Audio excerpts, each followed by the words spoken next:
Welcome to this episode of Chatting with Staxx. I'm your host, Bill Staxx, and today we got pro-skateboarder Al Garcia. What's up, everyone? What's up, man? How you doing? Good, really good. Let's chop it up. Yeah, thank you for coming on the show, man. I really appreciate you taking having the me time. on again. Yeah, definitely. We still got part 3 I got to release. If people don't know, there's part 1 and part 2 already out on the channel. You guys can go check that out now. And, I don't know what to say. What can I say? I know. Like when the baby went flying in the air. Remember that one? For sure. You're like, the baby went flying. That was crazy. I'm telling you, man. Still, traumatized to this day. Can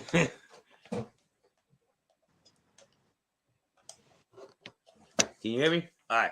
Yeah, you were traumatized from that one, huh? Oh yeah. Yo, Richard, what's up, man? Maureen, how are you? Joe Blunts. And I want to give a couple shout outs. I got some donations, and nice. we always got to give the people that support the channel some shout outs, man. I gotta show love in return. Absolutely. Yeah, man. I appreciate everyone, even the people that send $1. It helps a lot. Like, it goes a long way, and I put the money right back into the community. So every bit counts, right? Everything goes. Every single dollar counts, man. Right. Jack Logan, thank you. Miles Holler, thank you so much for the donations. Pasquale, Red Rider BB Gun. No way, Christmas Carol or Christmas Story. Yeah. So you want to tell the people your name and where you're from? Yeah, so, well, my name is Al Garcia. I'm from originally Lakewood, California, born and raised in Los Angeles. How the hell did I get a pro skateboarder on Chattin with Staxx, man? Your guess is as good as mine, brother. Mine too, bro. And shout out to Joanna Quezada for linking us up. 100%. She's a great friend. Oh yeah. So we're here to talk about a couple different things. You got some projects in the works. Yep. First, I want to play a clip of yours. If people don't know who you are, I'm sure a lot of people do that are watching this. But if you guys don't know who Al is, he has his own skateboard line, and it's a pretty dope skateboard. Like, when I was a kid, growing up, I used to skateboard here and there, and skateboarding was my life. Guy Mariano, Jeremy Klein. I used to skateboard with him when I was a kid.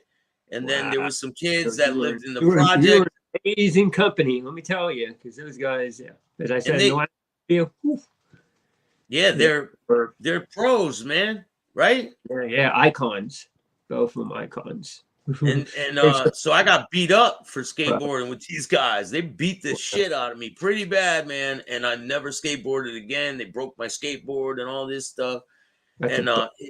I'll show a picture of your skateboard if people want to check it out. It's a good old carry board. Carry board. Carry with the blood spill on her. That's a great board, dude. Thanks, man. Yeah. This is Archie too, right? The Archie board? One of my fave collabs that we've done thus far. Yeah, with the brand. It's great. Huge fan of Archie. Yeah, it's just always has been one of my favorite classic comics. I got a clip right here we're going to play. We'll talk about it right when it's done. Check this out. Mr. Owl, how many licks does it take to get to the Tootsie Roll center of a Tootsie Pop? Let's find out. 1, 2, 3.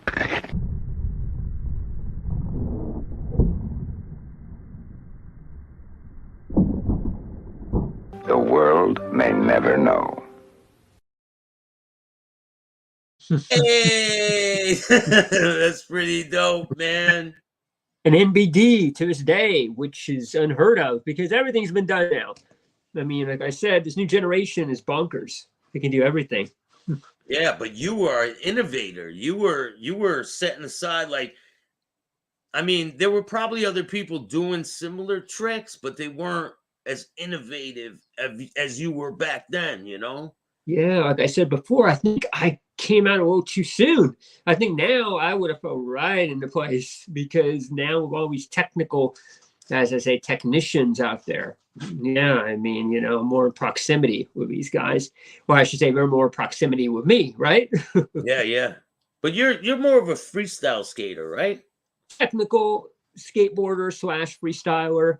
As I said, I started freestyling in the 80s, and then by I'd say late 80s, I got more into street, because a guy like Jeremy Klein, one of your boys, and Ray Barbie and Mike Valley. Yeah. Mike Valley, legend, man. Yeah, yeah. Lead singer for Black Flag now. That's unreal. Big Boy Blue, what's up, man? Growing up, I thought Tony Alva was cool. He is cool. Oh yeah, Tony's Alva's this legend, man. Oh yeah, man. I had some great conversations with him on the set of Lords of Dogtown. Woo. Yeah, I mean, it was Lords amazing. of Dogtown. You were involved with Lords of Dogtown. Let's talk about that, man. Yeah, finally, right? We tried to get to it on the last interview. Yeah, we did 3-part interview, and we didn't even get to the Lords of Dogtown, man. Much to touch on. I mean, it's like you would need to have me on for like a week just to scratch the surface. So, what was it like filming the movie and being involved with all that? It was surreal, because, I mean, first off, I'm on this huge movie set, Sony Studios. I had never been on anything quite as big as that. And so I was just kind of in La La Land. I was just looking around. Oh my God, there's Heath Ledger. Oh my God, there's David Fincher. You know, like, because he was a producer on the film. Originally, David Fincher was going to direct Lords of Dogtown, the great auteur, David Fincher, Seven. You know, I mean, that's my all-time favorite film. I think it's great, bro. It's a hit on the map. I'm tell you that. Yeah. I strongly suggest you guys, if you have not seen this movie, go watch this movie. Yeah. So, you know, we were kind of referred to as scactors on set, because we were skateboarders but actors.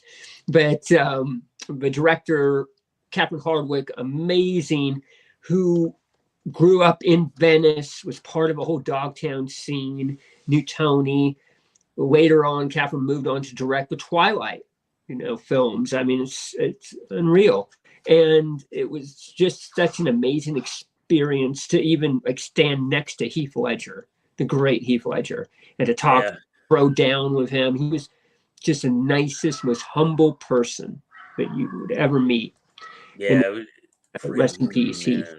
Yeah. And there was a lot of good scenes in that movie, man, when the kids started making money and they showed the process on how he got sponsored and he started getting all cocky and shit. It was great, man. Oh, it was and is, even to this day. I mean, you had these really big sponsors like in the 70s. You had Pepsi. I mean, you had all these car brands. They were traveling all around the world, all over Europe.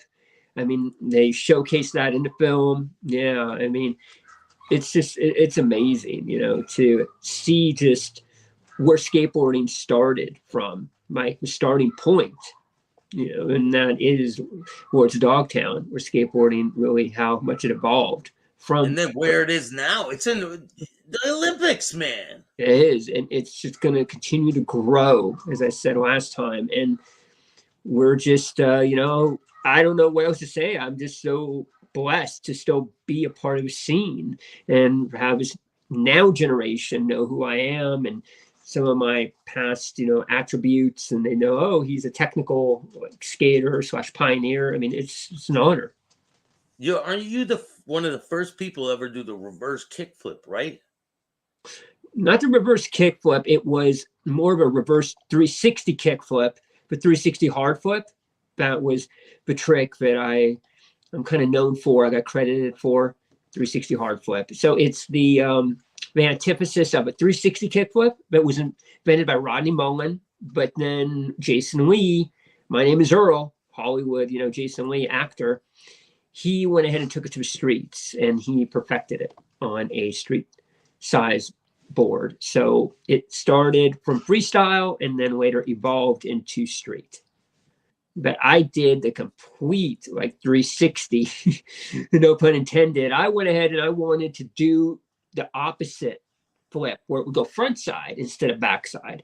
So what I sort of created is more of a front side 360 kickflip, but with no body follow, meaning you don't turn your body with it. Your body just you stay standard. Exactly. And you flip the board 360 Right. instead of moving around. It's all about your shoulders. People are asking, wait, and it's all in the shoulders. It's all just keeping your body stiff. So in the board, because automatically you want to turn the board. But that was the trickiest part of it, is how do I keep my body from turning? And a lot of times, I remember I was doing a lot of body varials. So I was, the first ones I landed, I would turn my body, which is a whole other trick, really. So I guess maybe think about it, I invented 2 variants. Even like, even if you move a little bit, changes the whole trick, right? It would be front side, big spin, hard flip would be turning with it. And then just the singular way would be the 360 hard flip.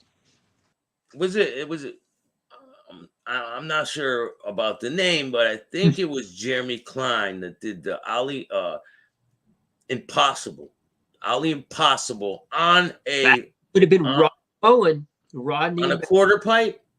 Yeah. It was insane. When I first seen it, I was like, what the what's that?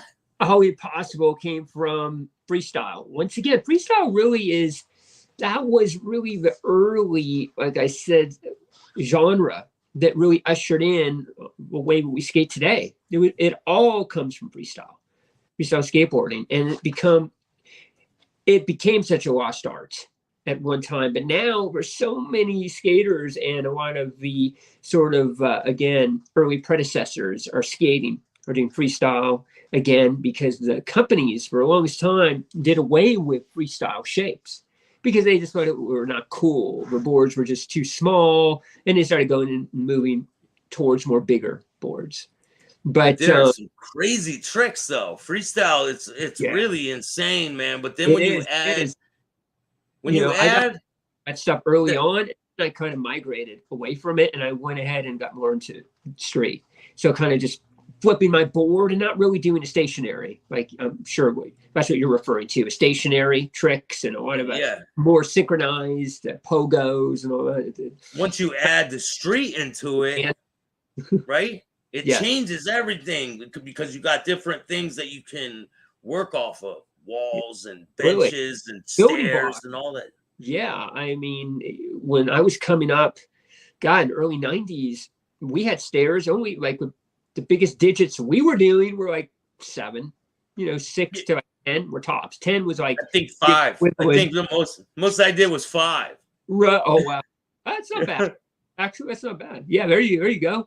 Matter of fact, I'm gonna go to the place where I used to skateboard, man. I'm gonna take a picture and see how many stairs are there. I used to get fucked up when I would fall, man. It's not bad. Yeah, there you go. A lot of freestyle tricks consist of using your hand a lot too. There you go. And, just doing a lot of primos on it and rail flips, like what you just showed right there. And then the pogo, where you actually have a board underneath you, which is very similar to the cherry picker on BMX. I think we talked about that in the last interview. Kind of like freestylers, or they would be bunny hopping. With the bike. The rad. When I seen someone do that with a skateboard, I was like, what the fuck? Yeah.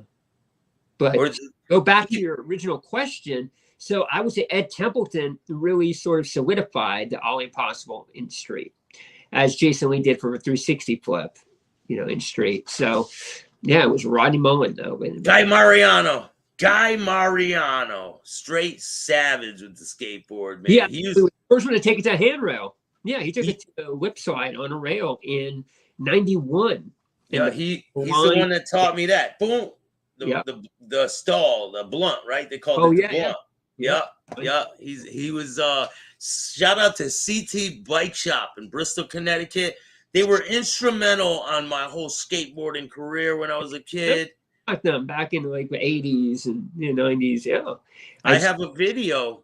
They're closed now. They just closed last year for good. Their doors are closed. They're done. So I was able to go in there before they closed, and I took video of the whole place, man. That's The whole downstairs where they sell the skateboards and things, and then upstairs they have little quarter pipes and half pipes and a big monster ramp. I took video of all of it. Oh, that sounds pretty cool. Yeah, that's like OG setups.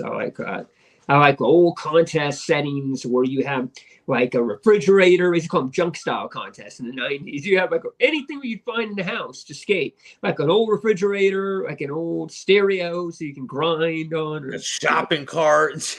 Cards, yeah. There's one big like junk style contest in Long Beach, like in '91. Oh, it was amazing. And all the greats, Jason Lee skated in it. I mean, it was a pretty big contest. It was 2 years. I was 2 years shy before I turned pro, so I didn't get to skate in it. But yes. What was the first contest that you were in? So the first one would have been a castle contest, California Amateur Skateboard League. So back then you had to go through that. You had to skate a lot of amateur contests. Now, like I said, you don't have to do anything. You don't even have to skate contests if you don't want to. But I skated a lot of castle contests, and I got to meet a lot of future pros, my peers, really. So that's why we kind of all came up together. Like I mentioned in the last Day One Song, Kareem Campbell, all the way to Rick Howard, co-owner of Girl Skateboards. I mean, it was crazy. I remember I skated one contest, and it was early on, with Jason Lee skated in. That was because he was a little bit older, but he turned pro. Did you place in the contest? I did okay. It was really kind of just had so many entrants. They mixed us all up. So at that time, I was kind of like a novice, I guess you would say. And it was around like the late 80s. I was already pretty well equipped when it came to ollie, and I could really ollie high already. So you're a tall guy, right? Yeah, exactly. So I was already ollieing over benches and like 7 boards stacked up. And I remember because I was so in awe with Nodis. You remember Nodis back in the day? Of course. Office. Oh, Ollie King, him and Mark Gonzalez. Shout out to both of those scapegoats right there. And because I was just so awe-inspired by those guys that I just really, I excelled at a really early age at ollieing because, like you said, the height factor really helped. I'm a short guy, bro, so I can only ollie like about this high. Yeah. So, I mean, hey, still try, My first contest, castle contest, it would have been a Murphy Canyon San Diego contest. That was my first contest. Those were always my favorite, the San Diego contests, because San Diego, you always had such a great, strong scene. It just similar to like the Santa Monica Venice scene. San Diego really bred a lot of skaters. A lot of big name skaters came out of San Diego. In the late 90s or mid 90s, around the early mid 90s, that's when it exploded around here, man. Late 80s, early 90s. Skateboarding was like always been a powerhouse though, because huge, man. Amazing skaters come out of the East Coast. Like I was telling the last interview, you had New York, you had Victor Guelas, you had a lot of these guys, at Shut Skateboards, NYC. Shut, that was a big deal back then. Jeremy Henderson, all those guys. And I got to skate with them when I was at Grom because I was always going to stay in Venice for the summer. My aunt had a house down there. So I would go every summer and stay with my aunt. And I'd get to hang out and meet. That's how I met a lot of skaters, a lot of the quote unquote legends, icons. Well, a lot of people on the East Coast used to watch people on the West Coast. They used to watch skate TV all the time. They used to, because that was like the epicenter of skateboarding. That's where it like originated, Mm-hmm. They're throwing trucks on a surfboard, man. That's how skateboarding came to be. Rest in peace, And again, you had Matthew Lynn, who was a co-host, the kid, who later became Matthew Willard, and a huge actor, Scream, Scream film, and now in Five Nights at Freddy horror film. I mean, he blew up, But he went by the name Matthew Lynn back then, which is funny, very interesting. But he goes by his stage name is Matthew Willard.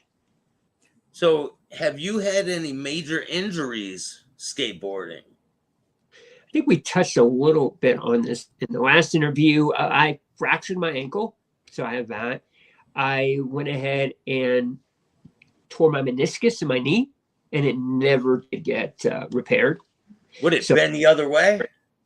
Exactly. It just kept like this, the bone, and then it became inflamed. So it just became swollen, and it's really bad. In fact, the other day I was getting out of the shower and I'm looking at my knee and I'm like, oh my God, how do I even still get on my board? It's crazy. It's insane, man. You push through it, right?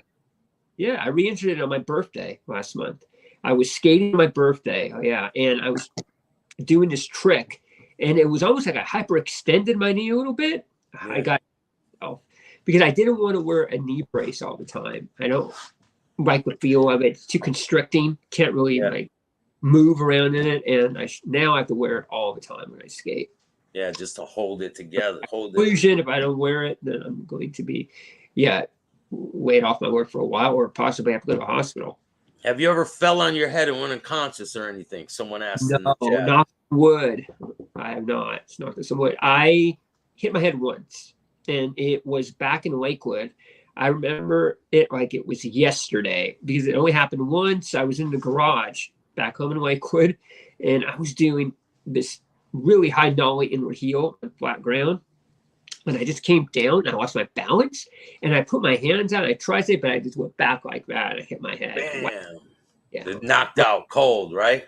Didn't see any stars, but I was a little dazed. I'm not gonna lie, and I was really phased for a while after that. Joe Blunts, he said, I tore my meniscus, and it was bad. Never been the same. Oh man, sorry to hear about. Oh yeah, it's painful, and stuff. But I can relate. And I just never went under a knife.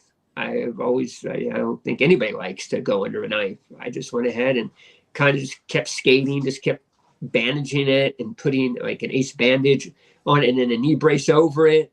But now my older age, patch it up as much as possible, right? For sure, piecemeal it. Yeah, it's funny. And now it really is swollen. Like if I took with it right now and showed you, it's like it was like a bone is coming through. It's like so protruding. It's because it's just pulled up so much. And I just skated on Sunday really hard. So the Bronx says, Staxx, we want criminals, Staxx. Come on, man. Professionals. You want professionals too. I'll bring you criminals another time. Today we got a professional. For another show. Yeah. You got to get arrested, and then you come back on the show, man. Very good. I have some stories that I got pretty close back in the day. Skating in Huntington Beach, skating all over. Back then they were just cracking down, the cops. Any crazy stories about that with people catching you skateboarding? We would always go to Huntington Beach High School. That was the spot back in the 90s. And we would just try to skate the stairs. They had this really amazing six there, but we would all film on. It was like legendary, those stairs. So we would go, and then the police would come on their motorcycles. They'd just be chasing us. And I remember one time, the first time we got caught, the cop was like, "Where are you guys from?" And we're just like, Lakewood. And some of these other skaters that got caught with us, from Downey. And then they were asking, why are you here? Oh, we're here to see, a game. A game? Really? Downey would be playing Huntington Beach? It was just hilarious. The cop just called this kid out. And then we got tickets. We all got tickets. They gave you tickets for skateboarding? Yeah. And then you want to hear some crazy stories? Everyone wants to hear them, man. They're asking. I guess it's kind of borders on, what they want. So you got to give people what they want, right? So this is like, God, around 92. And I just started driving. I was kind of a late bloomer getting my license. I flunked, I think, twice. And I probably got it third time. And so I was with my friend Robbie, who is an amazing skater. But he was kind of like a little bit, he liked to cause trouble, and stuff. And it was me, him, Chris Hooper, this other skater, was an amazing skater. We were a little bit older than me. We're not Robbie, Chris was. We looked up to him. And we were just driving to La Mirada. And we had just left the spot. And there were just these guys, like gangster guys. And Robbie just wanted to start shit with them. That's the way it was back then, if you remember. And we're talking at 92 at the height, of Snoop Dogg and Dr. Dre coming in the scene. And you're on the West Coast, so this Yeah. is different. People don't know he's in California, so this So happened in Cali, right? Yeah, so LBC represents, in Compton, straight out of Compton. So we were just kind of like there and just driving to find a parking spot. If I remember correctly, we were trying to find this curb we wanted to skate. This really good wax curb. Well, these guys kind of backed out a little bit, and they were these gangsters. And my brother's like, what, just called him out. Just stuck his head out of the passenger, side of a window. It was rolled down and just, what the fuck? And it starts talking shit. Well, next thing I know, we're trying to chase us. This is down, we're following us. And we're coming, and I'm kind of driving, and I'm a new driver. So like it was inevitable for me to, get in an accident. So I didn't see this car was backing out, and bam. Well, I didn't know what to do. I took off. So we take off. So a day later, some good Samaritan do-gooder got my license plate. Were they still chasing you when you hit the the car? car? We got away. We completely got away. Got back home to Lakewood. Got back to my hometown. But the next day, I'm at my house kicking it. And, I had one of my friends there watching a skate video. And then I hear like a tow truck. And I hear like, you can hear when there's like a police radio. And I go, and it's a police car. It's a tow truck. As I said, somebody got my license plate, my license number, gave it to the cops. So we got taken in. So, it riding in the back of the car. Then I just explained to them, I remember I was scared. This is my first misdemeanor, and they wrote off as a misdemeanor, but it never stayed on my record, thankfully. And so they basically just gave me a slap on the wrist, as the saying goes. And because I remember I broke down. And like I said, we were ready for our lives because we didn't know if they had guns or what, this is at the height, mind you, of the gangsters, the gang banging. Yeah, they could have killed you, man. Yeah. Probably would have. That's and so I just wanted to get the hell out of there. So that was one story. And then another story. This is crazy. This is like in 90, I want to say 96. But same thing. I was a Robbie. So this is 4 years later, and I had a couple other homies in the car. We just went we were rolling deep to the Fullerton in Fulton County, Fullerton High to skate this bump. So we're on the way over there. Well, I think to this day it was some of my gardeners, but there were so many in this truck. So he's like, gardeners. you know where the story's headed. And we're behind them, and they're slowing down. Well, Robbie had just went to 7-Eleven, got this big old Slurpee. Huge Slurpee, yeah. This is in the height of the summer. It was so hot. Then we're going to Orange County. And I'm driving my Maxima station wagon. So we're going, and they wouldn't move. And it's like we're just driving so slow. So he's like yelling at him. And I'm like, I say, well, he was yelling, but it gets a little like racial. And so anyway, we get to the side. He's like, get to the side. So I didn't know what he was going to do. He goes in and he takes the Slurpee and throws it on the windshield. Well, next thing you know, a big old chase ensues on the 405 freeway. And we're going, and I'm driving, and then they get to the side of me. And the first thing I thought of was maybe, again, they had a weapon. So I started ducking low, and I'm driving like this. And they're looking to make sure they wouldn't go ahead. And type of like guns. So I didn't see, and I rammed this car in front of me. Rammed him. So then I get over, and my friend Robbie's like, I gotta take shotgun. Let me get in shotgun. So like, what do we do? Pull over to the side. So we literally, I swerve and get over. I don't know how we pulled this caper off. Get to the side. We switch in the car. I just jump over. He jumped over. It goes in reverse on the freeway. We go and we just start just charging, and we came out of it unscathed. I don't know how. You guys were driving the wrong way on the freeway? Never hit and run. But we got away on that one.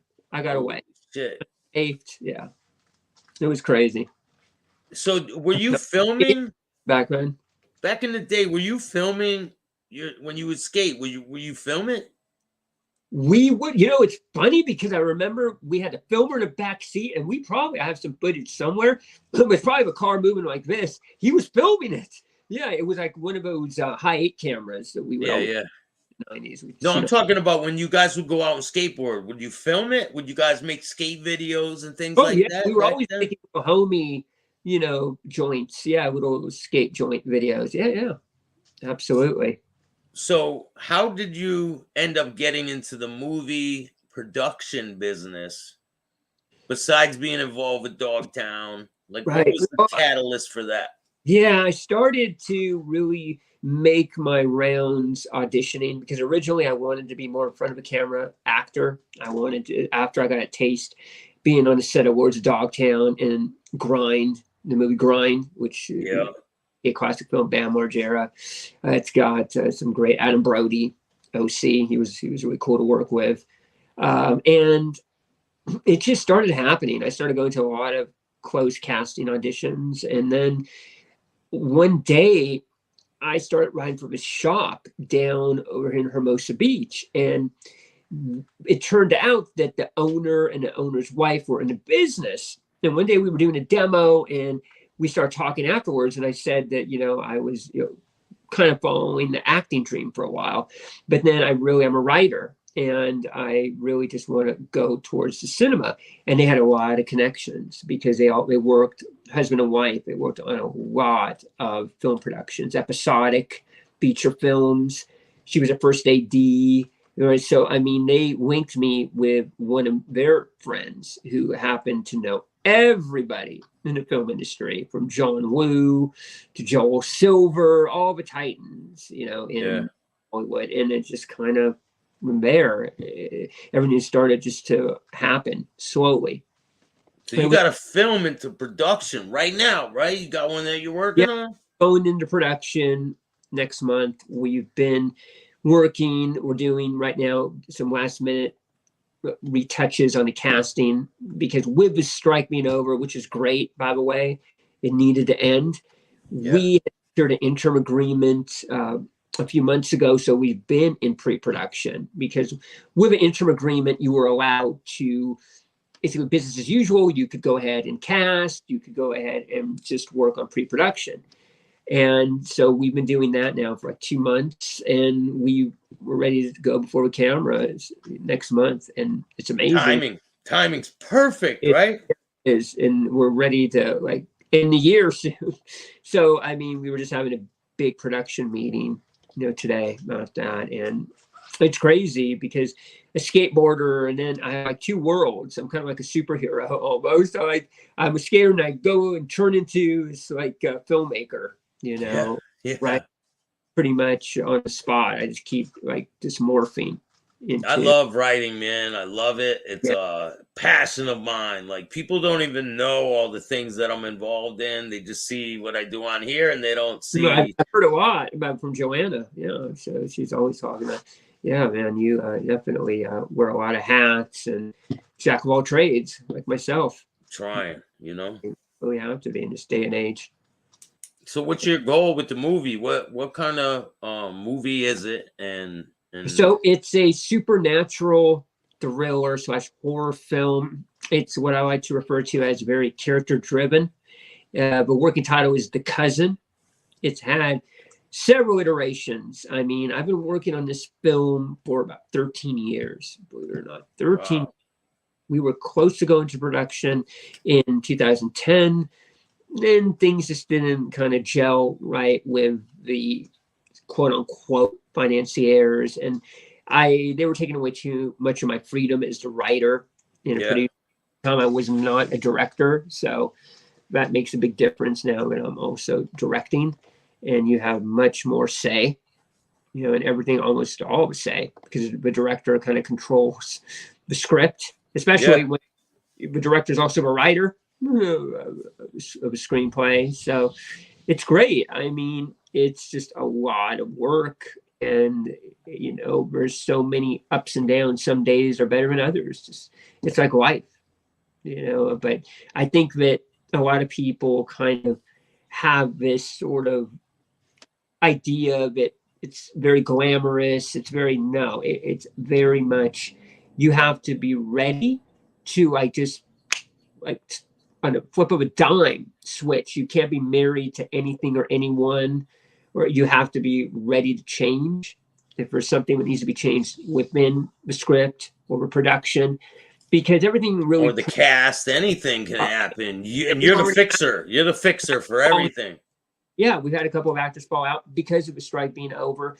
What's happening right now, I don't know if anybody that's watching this, if they're really interested in hearing that once the SAG ended, a week ago, a lot of studios now are starting to really scramble and try to find actors, because all of the Pitts and the Roberts and Jennifer Lawrences are already obligated to doing films that they were started production with that had to come to this grinding halt because of a strike, first a writer's strike. So what's happening now with the indie machine, and that's I'm an indie filmmaker, is that the studios are starting to really try to grab the actors that we would approach that are maybe not your top tier. You get where I'm coming at, and they're not like this. Like I said, these really highbrow type. Like I said, Brad Pitt or Angelina Jolie, any of these actors. It's all about these newcomers, these new ingenues, because again, they can get them for less money too. And it's crazy. It's like I feel almost like I'm on Wall Street and I'm just trying, work for stocks. Like, who's worth this? Well, literally, that's what we do. Like, who's worth foreign? Who can bring? That's really how it works.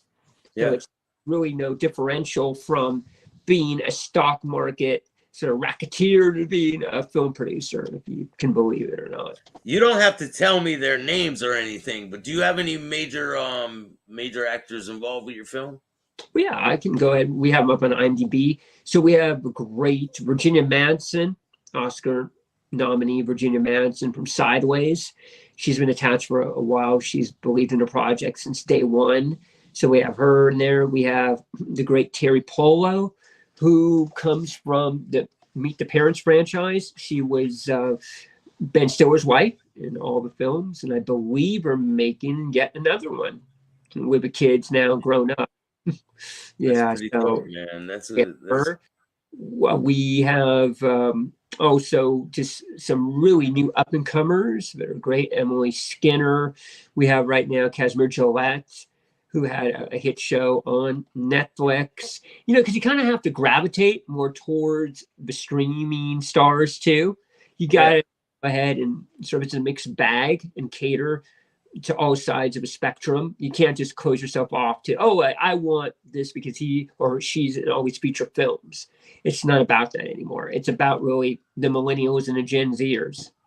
It sort of, again, predicates off of them. So I honestly think that if you did a film and you had all original actors that never acted before, you could pull off like a legendary movie. You could that type of cast, but it would be hard. It'd be ambitious shoot, to say the least. And I can tell you that a lot of investors, they want a quick flip and they want padding. So they want to make sure that these actors, again, can carry the film and that they're viable names. There's so much talent out there now, but unfortunately, you need to be recognizable, your name.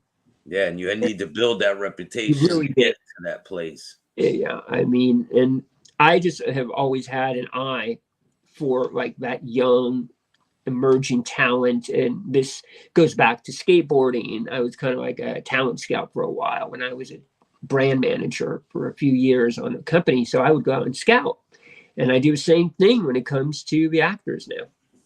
You would go out and scout skateboarders? Yes, I went ahead and I discovered a couple of skaters that became household names later because I was kind of their mentor. I pushed them to get more into the rails and the stairs. And it's funny because I think that a lot of skaters that were birthed more in the 2000s, they were more geared towards more of that type of stunt, as I said in the last interview, stuntman skating, versus my gen. We were more again, we were early architects, so we were laying, the blueprints, and we were a little more elegant. Yeah. Yeah, you were laying down the foundation for the rest of the people to come in. So there's kind of a disconnect there. But again, I mean, technical skateboarding, they just had one of the biggest contests in the year on Saturday, the Battle at the Barracks. And it's all flat ground. It's my jam. It's all done like a game of a horse, but it's skate. We talked about it in my last. Yeah, remember the game Skate? Yeah. So they had, the kid from Ireland who is an amazing talent, Jamie Griffin, so won 2 years in a row. And this was a huge, contest. They were charging $100 right at the door to get in this contest, just to spectate. For the people that don't know, it's kind of like what's the name of the game? Horse. Yeah, just like horse, but you got to do tricks on the board, right? And you need to match them. Exactly. And if you don't land it, you get a letter. Once you spell skate, SKTE, you're out. All right. So what if the first person to land it, then the next person has to do the same trick, or they get a letter. Right? And what they have to do is it has to be solid, clean. They're a little bit more forgiving on defense if it's a little sketchy or your foot's kind of hanging off. But this past Saturday, they really did become more stringent, which I think it's good on even defense. They had to be executed much more polished, much more just smooth. You could tic-tac a little, but if your foot hangs off, it can't hit your toe. Your foot cannot hit the ground, the heel. If you hit the ground, it's all, you're out. Boom. It doesn't count. You get a letter. It sucks, man. People put in a lot of work, and one little slip and you're done. Mm-hmm. Yeah, Cino Eva, what's up? Maureen, how are you? The Bronx, Joey Blunts, what's good, my friend? We've got 10 people watching. Hit the like button, subscribe, hit the notification bell. I know you love this interview. Everyone does. Yeah. I love this interview, man. It brings back my childhood. And it comes across sectors too, into what's happening today in Hollywood. Because I'm living it right now. What's going on. I've been living for the past 7-8 months. Are you going to act in the film? I'm not, no. And it's funny you asked that because I still do want to act. But the last audition that I went on was for a villain role, because you can see the beard and everything. I like to go out for roles, but people would not expect me to be this villain bad guy. And so if I do go out for any auditions, it's going to be for a villain role. That's why I really had so much respect for Heath Ledger, because Heath was such a chameleon. He was a Lord's Dogtown playing the skateboarder, sort of Zen master. And then you have him going and doing Brokeback Mountain. In fact, he was talking to us on set one day about he was going to audition for an untitled Ang Lee film, which of course later was Brokeback Mountain. And Gay Cowboys. I think Johnny A-Light and Gene Barillo patter in that movie. Right. Yeah, I think they are. And Brothers Grimm with, he was shooting that back to back with Lords of Dogtown because it was through Sony. And then he had said there were some early rumblings, I remember, about possibly, he didn't think, auditioning for some, DC film. Well, there you go. Batman. Little did we know. Right? Yeah. And I remember when they announced it on MTV, early 2008. I'm like, oh my God. But he never told us it was for a joke or anything. So it was kind of just this surreal moment. But you saw the progression with him. You seen him in Lords of Dogtown. He's a young kid playing skateboarder. Yes. Now all of a sudden we lost an amazing talent. I would say up to this big movie star. Yeah, he was. He could do circles around a lot of these guys. I'm not going to drop any names because I can't because I'm in the game. But he could take out a lot of these top tier actors, and whom I'm referring to. He was a real deal, Holyfield. He loved skateboarding. I had a lot of talks with him about skateboarding. He wanted to become a pro skateboarder, at one time. And he could skate. He was really good. He would skate with us, when we weren't shooting. during, breaks when we were there between takes. He'd get on his board, and he loved skateboarding. I mean, that whole movie was skateboarding. So if you look, you can see him skating on set of The Dark Knight. He's skating, and he has a board, and I actually gave him one of my boards on The Dark Knight. Oh wait, I think I do remember that. Mm-hmm. Yep. Hold on, let me see. Nolan was going to inject it into the character skate, but then he decided not to, from what I was told. Yeah, it's amazing. All those actors. Right, let me check. I got the picture. Hold on, I'm getting it right now. I'm working on it. I gave him that board because I was skating at the time for Casper Industries. I gave him one of my boards, and I gave him that board he's skating. It's a Dr. Skateboard, Bill Robertson Casper board. He's skating in that shot. I was like, oh, man, you would have been skating my board. But that was one of the boards I gave him on set. I didn't know that he was into skateboarding like that much. I really didn't know that. He was. He could do pressure flips. He would, because we had all this whole like basket, like boards, props and all this stuff. So he would get a banana board when it was plastic, and he would skate it and do tricks. The banana board. Those are the boards that he would mess with, right? The long board. Mm-hmm.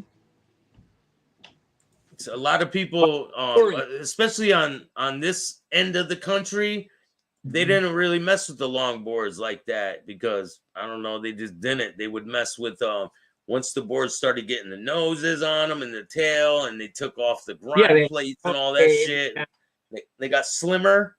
They were exploded out here. People were buying them left and right. A penny board, which is known now as a penny skateboard. There's another where he's actually in wardrobe. There you go. There it is. I gave him that board. What?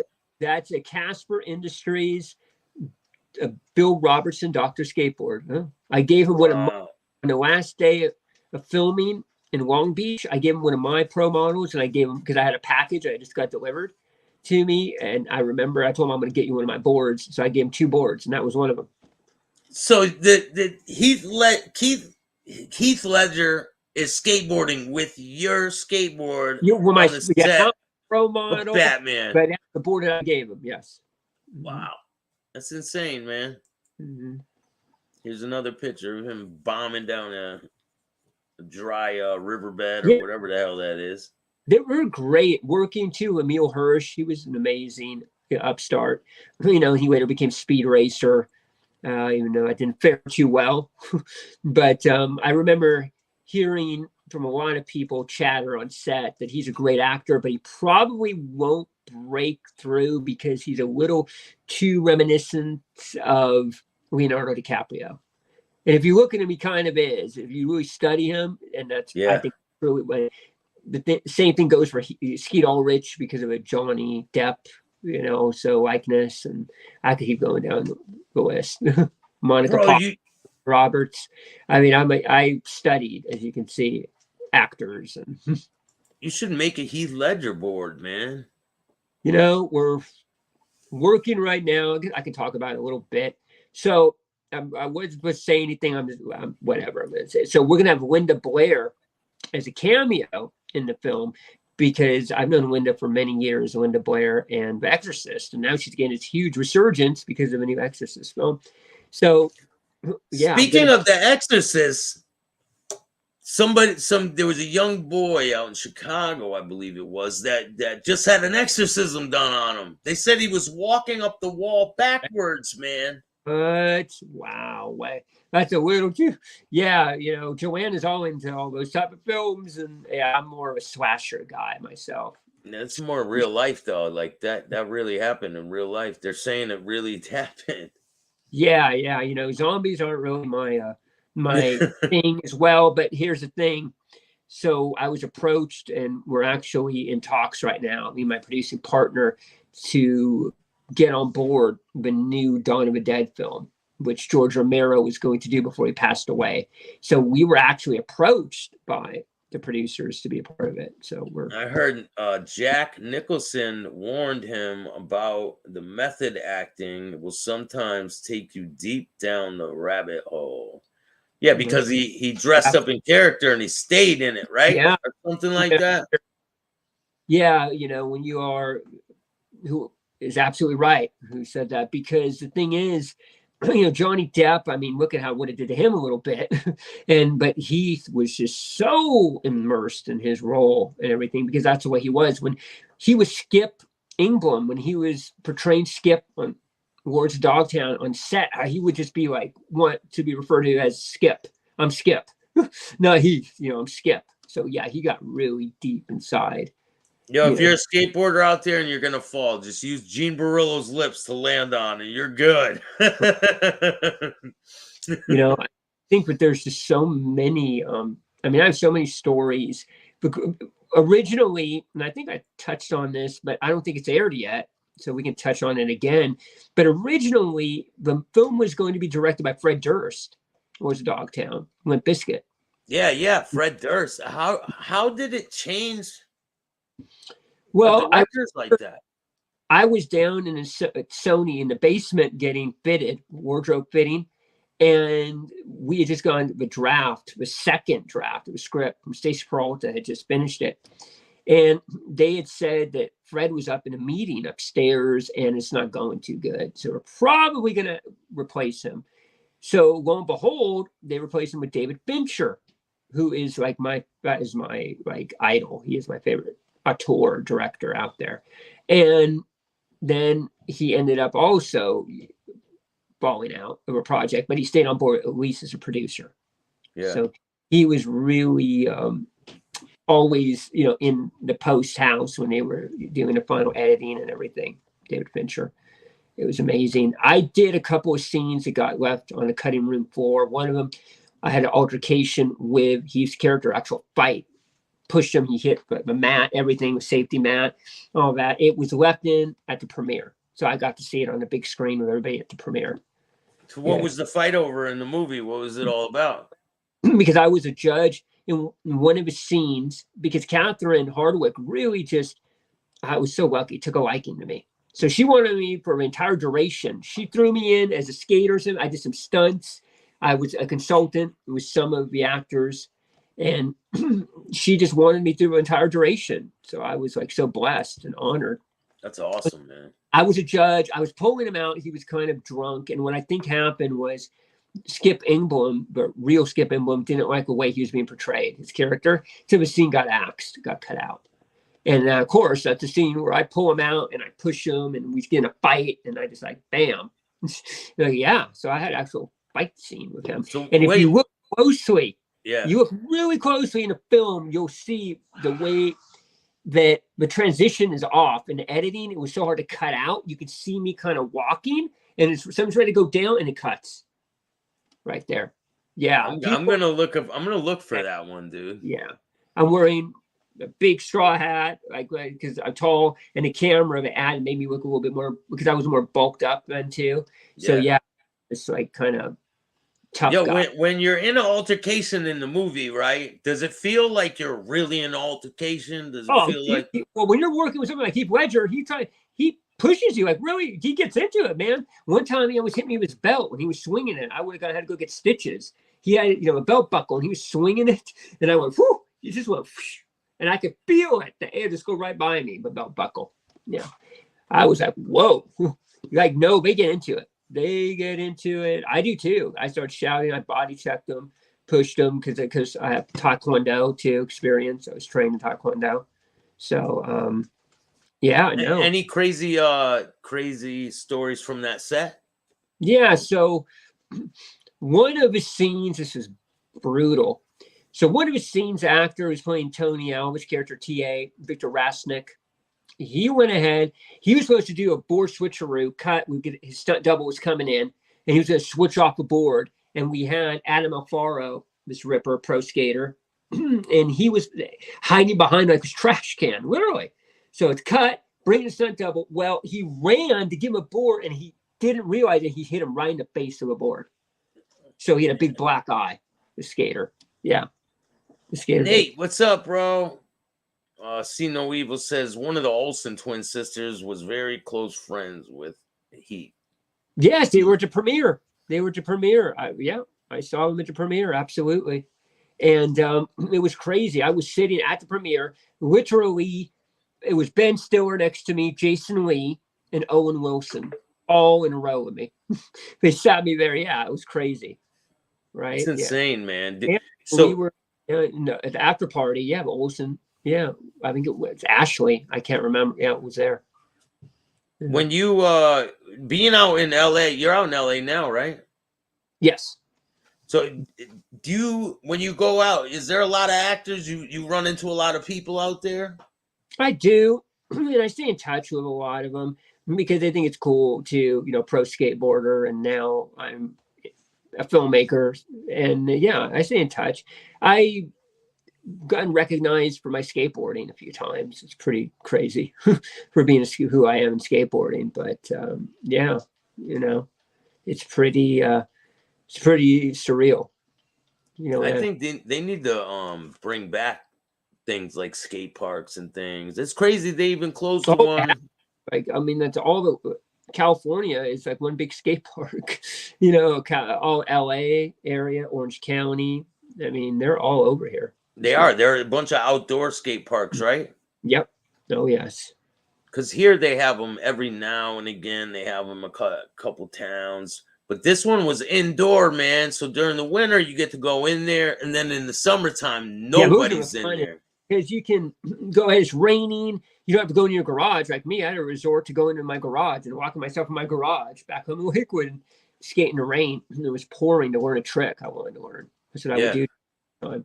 Yeah. For hours and hours, you're just sitting there, right? Hanging out, bored, banging, driving my neighbors crazy, including my mom. Yeah. I remember the days, man. I remember the days. Yeah, those are the best days, I'm telling you. So I spoke to a lot of well-known actors, and their biggest advice to me was act as normal as possible. They say don't try too hard. A lot of people try way too hard, and it's obvious, Yeah, absolutely. It's too forced. It cuts out the realism. And, as a director, I really look for more of an actor that it just looks like they're relatable to a degree, but at the same time, they have to have something different. There has to be something that they have that really sort of individuates them from others. And that's when I do all my casting for all my films. So for this film, I did all the casting. Let me know, man. I'm around. I'm available. When you're here in LA. I mean, it's funny because, my mom used to be a casting director, but it's not originally what she started doing. She was in a completely different profession, but then she really started seeing she loved like the cinema like me. And then when she saw her son was kind of slowly moving towards that direction, she got involved, and she was great. She was a casting director. So she would get the actors the jobs, and people come to her. And I was also mentored by an amazing casting director too, that I learned from, Lisa London, who, she discovered Miley, gave Reese Witherspoon her first big breaks. I've been mentored by some amazing talents. Hopefully some of your expertise wears off on me from our conversations, and I can use them in my films, man. I sure hope so. I love skateboarding. I will always be a skateboarder. Will always be part of my world, but I'm now really filmmaking is the thing. I'm nonstop producing right now. My day consists of just talking with agents, managers, going over logistical questions with a line producer. Location, tech scouting. It's a lot. Those are inner working variables that I was not aware of at the time being on the set of Lords of Dogtown, because you don't get to see all the moving parts. You're just there on set. I was an actor. So little did I know when I dived into this, really what I had ahead of me. Big Boy Blue says, when I was a kid, I was a skateboarder in a movie, The Glitter Dome, starring James Garner. Nice. Yeah, I think I remember that film. Great. James Garner, rest in peace, man. Maverick. Yeah, Rockford Files. Glitter Dome. So it was kind of like one scene, if I recall, kind of like that Chuck Norris had in The Force 01. There was a skateboarding scene in there. That's awesome, man. Oh yeah. What kind of board did he skate? Ask him what kind of board he skated in the scene. He's listening to you. He could hear you. Hey man, what Big kind of boy board? Blue. What kind of board did you skate, man? Yeah, they could hear us talk. They hear the whole thing, man. They're watching us. Al has a tremendous amount of knowledge of his craft. Definitely. Alvis Street Skate. You already know.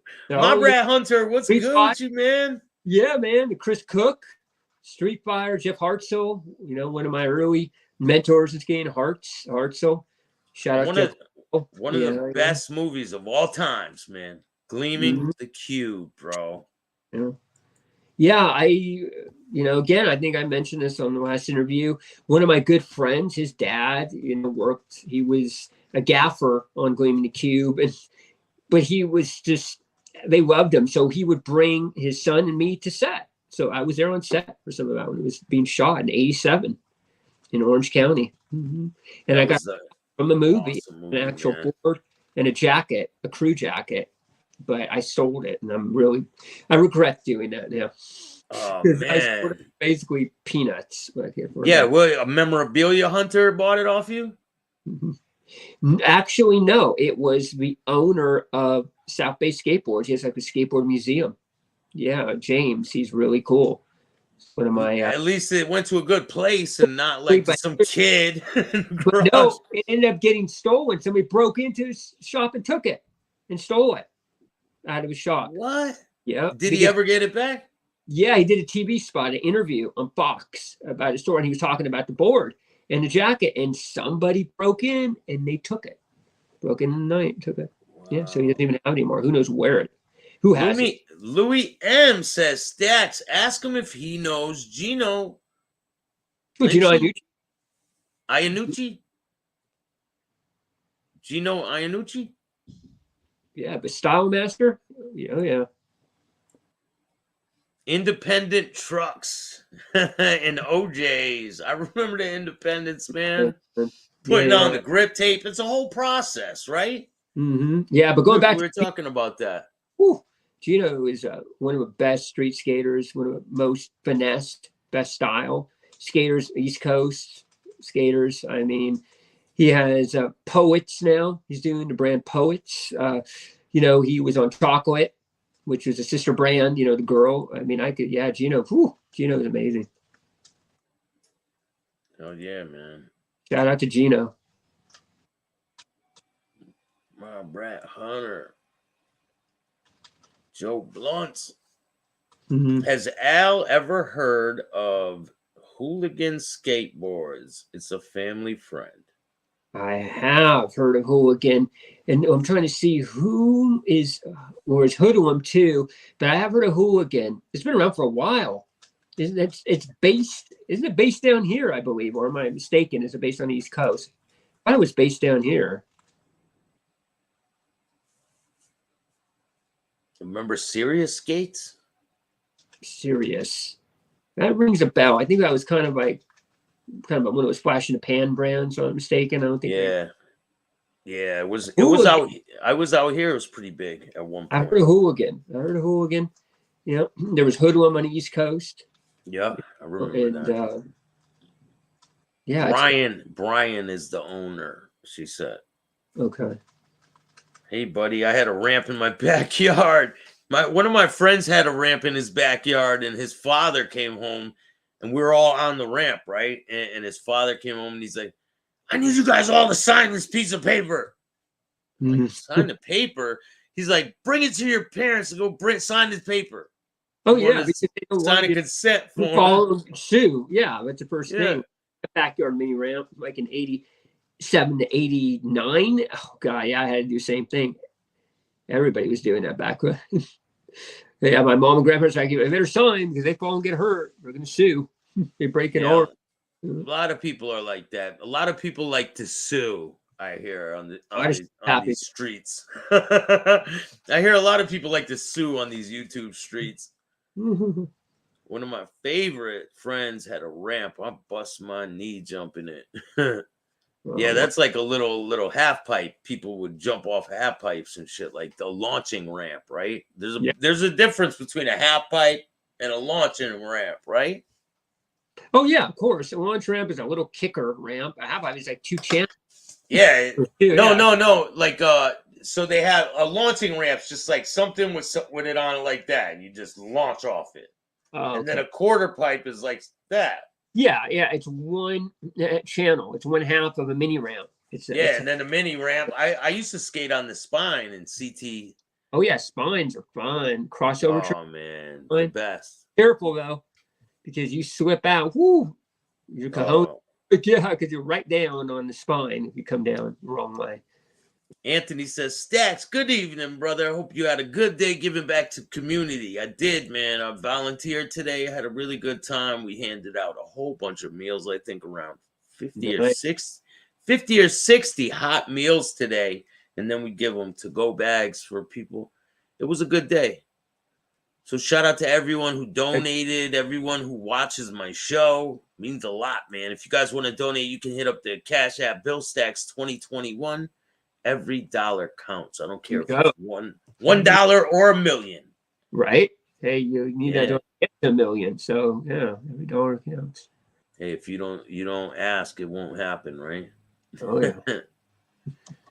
So man, I wish you nothing but success in the future. And I know well, again for having me on. I know you have the grind to do it all. I know you do, man. Yeah, well, I'm nonstop. I don't, really like taking a break. Like right now after this, I'm going to be on some more phone calls, having to talk, get, like I said, logistical things kind of ironed out with the film, because there's so many, as I said, moving parts to a movie. Montreal in the house. Yeah, I'm working on my script's done, the character development's done. We got I got a bunch of stuff. I'll talk to you about it after. I got the IMDb going, all that stuff. Shout out to everyone involved. I got some pretty major names that are have agreed. So excellent. Yeah. Names, like I said. And they're huge names. People would be their jaw would hit the floor if I told them the names of the people that are involved with my movie, man. Yeah, just make sure everybody know the movie's The Cousin. It goes into production next month. It's up on IMDb, so they can see it. They can see what it's all about. Is it spelled the normal way? Cousin? Yep, The Cousin. Yeah. Go check it out on IMDb and let us know, man. Let us know what's going on and when it'll premiere. And I'm definitely gonna have you on again. Yeah. I will always make time for you, brother. Just so definitely, man. I appreciate it. We never have enough time to touch on everything. So next time we can touch on some other subjects. And we still got part 3 I gotta drop. Right. Yeah, let me know so I can let all the homies and all the skate community know. Definitely. Check out the interviews we did. Part 1 and part 2 are already up. Part 2's insane when he talks about the baby went flying in the air. Right, Find out what happens. Because it was pretty scary to see in person go down. Yeah, I mean, my heart just dropped before I see a baby went up in the air. I mean, it's crazy. You're like, the baby just went flying in the air. I'm like, what the fuck are you talking about, man? Right. Maybe I should play a clip of that before we go. Well, wishing everyone, a nice Thanksgiving and happy holidays. Everybody out there, man, let's do this again. So, soon. Definitely. Give me 1 second. I want to play a clip of that before we go. It's right in the beginning of the interview. Classic. It's become classic. You're like, the baby just goes flying in the air. It's pretty funny. Not funny, but Yeah, I know. Yeah, it's funny afterwards, but it was funny at the time. Hurt in the production of this video. There were no babies hurt. I promise. Right, yeah. And attest to that, yes. See if I could get it, man.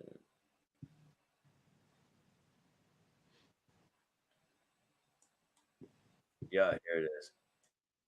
Hold on.